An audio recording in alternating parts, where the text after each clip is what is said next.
मुंबई पुणे महामार्गावर gas tanker पलटी झाला। पुण्याहून मुंबईला जाणारी वाहतूक अद्याप बंद आहे।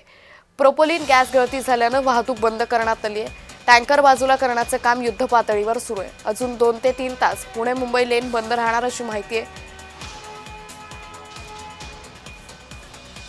तर मंगळवारी सायंकाळी 5:15च्या सुमारास आडोशी बोगद्याजवळ ही घटना घडली आहे। टँकर बाजूला करण्याचे काम युद्धपातळीवर सुरू आहे। अत्यंत ज्वलनशील गॅस असल्यामुळे पुण्याहून मुंबईकडे जाणारी वाहतूक बंद ठेवण्यात आल्याची माहिती समोर येते।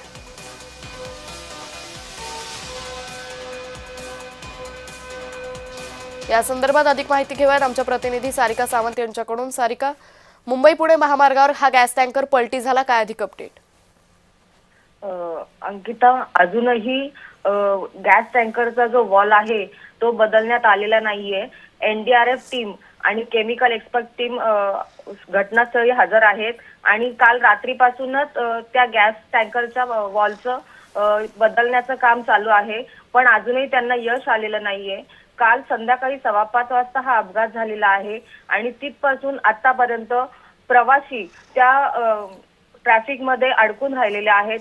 प्रवाशांचेही रात्रभरात खूप हाल झाल्याची माहिती मिळत आहे आणि पोलिसांनी सध्या प्रवाशांना पर्यायी मार्ग वापरण्याचा आवाहन केलेलं आहे आणि ही ट्रॅफिक आहे जी दिवसभर एक्सप्रेसवेवर राहणार आहे, त्यामुळे पोलिसांकडून सध्या प्रवाशांना पर्यायी मार्ग वापरण्याचं आवाहन करण्यात येत आहे। निश्चित सारिका, धन्यवाद आपण दिलेल्या सविस्तर माहितीसाठी।